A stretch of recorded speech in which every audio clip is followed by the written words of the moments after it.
What's up, y'all? I'm Matt, one half of the Now Mind You podcast, and today I'm going to be doing something a little special today. I'm going to be reviewing the fight between Juan Garcia and Ryo Mashiba that takes place between chapters 1363 and 1374 in Hajime no Ippo by George Morikawa. Starting off, Juan Garcia is ranked number 2 in the WBA, and he is also the former champion of the WBA. And that's essentially the spot that we're going to have Mashiba fighting him for. Starting out, Mashiba is uncharacteristically tentative, no scythe, but he has his hands up in a more typical boxing stance, pretty much just kind of showing some respect for Juan Garcia early on in the bout. We see right away that Juan's response to the first jab Mashiba throws is a hellacious, overhand right counter. And Mashiba kind of counters it, not really counters, but he blocks it last minute and takes it on the glove. After which, the fight pretty much starts. And we see that Juan is using a lot of head movement, a lot of footwork, a lot of feints. And overall, he's creating a lot of issues for Mashiba when Mashiba has to track him. He has to figure out where he is. He has to try to block. He has to try to counter. And he has to pretty much try to stop this assault that Garcia is using, going up and down, using a lot of head movement, using just a lot of movement in general, really kind of getting Mashiba off his game. Throughout Mashiba getting frustrated and just having a hard time dealing with him, he has to kind of deal with a little bit of that inner demon, a little bit of that inner Grim Reaper inside of himself, if you get what I'm saying, where he pretty much has to deal with whether or not he's going to cheat. And not necessarily cheat. Well, I guess still cheat. But he has to deal with that internal struggle of seeing the opportunities to kind of allow a fight to be anything goes the way that he typically tries to fight when he sees that more conventional means aren't working. And we get a moment where he really seriously considers it, but instead of taking an opportunity to harm Juan Garcia in an illegal way, he utilizes his footwork and he spins off. And then he's able to sort of turn the tables just a little bit. But he makes the decision internally that he's going to win his own way and not in the way that he did previously. And the first step to that, after he turned the tables on Juan a little bit, is he hits him with an uppercut counter when Juan tries to dive in and get to the body.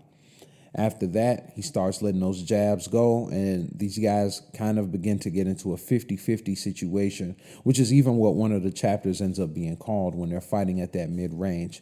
After that, we see that what Juan is doing is he's kind of picking the shots off and working his way in, and he was able to pick off those flicker jabs, get inside and throw a right hook counter, and really kind of hurt Mashiba, make his knees buckle. And as Mashiba keeps throwing those flicker jabs at him, keeps swinging that scythe, he keeps finding a way in, and he's pushing Mashiba back.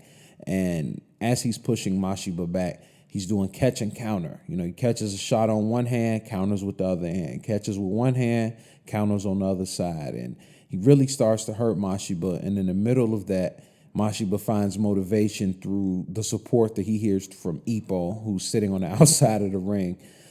With that, he's able to throw a body shot right up the middle after remembering some advice that Ippo had given him in a previous chapter. And he's able to turn the tides where he's working a body shot, working a liver shot. And after he gets him back, he gets to start using the flicker jab. Once Mashiba gets his turn to start working, he kind of does not let Juan off of the hook. Juan tries to get away. He steps around, stays close to him. He's able to fire off another uppercut, really kind of hurt Juan. And when he tries to follow up with that chopping right coming down, Juan hits him again with another one of those right-handed counters. And as he goes to try to finish him off, Mashiba regains his consciousness and kind of regains his resolve in the bout and decides that he needs to be a brother that Kumi can be proud of. And to do that, he needs to beat this guy and eventually go on to be world champion. He brings himself out of that stupor from being stunned and blasts him with a huge uppercut, and he's able to get that chopping right off that he had been working to get for pretty much the entirety of the fight.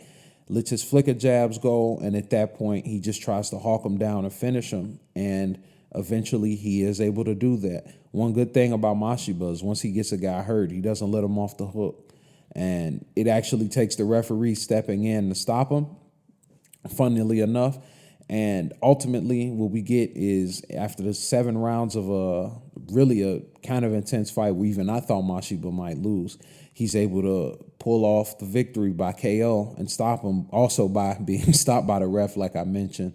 And with his last bit of energy, he lets off what I can only assume is a very vulgar tirade where he goes off on Ippo for being so close to his sister, and then he passes out in true Mashiba fashion. Overall, I thought this was a great fight, one of the better fights, probably the second best fight Mashiba has had in the series, in my opinion. But as far as character growth, this is absolutely the best fight that he had.